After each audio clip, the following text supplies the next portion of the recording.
In front of me is Motorola Moto E7 Plus, and let me show you how to change the navigation bar. So as you can see, currently we do have the button navigation bar. Here we've got home button, so let me show you how it works. Here we've got home button, recent icons button, so here you can check all recent items, and obviously back button. But if you would like to apply gesture navigation, just open the settings, then in search area enter navigation,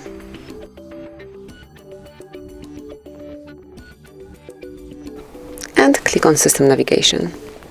And right here you can change it, so you can either use the current one, which is free button navigation, or gesture navigation.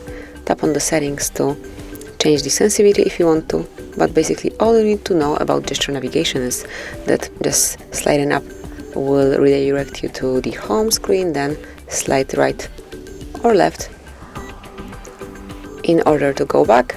And if you'd like to check all recent items, just scroll up and hold it for a while, just like that, and here you've got it. So basically that would be all. This is it. Thank you for watching. Please subscribe our channel and leave the thumbs up.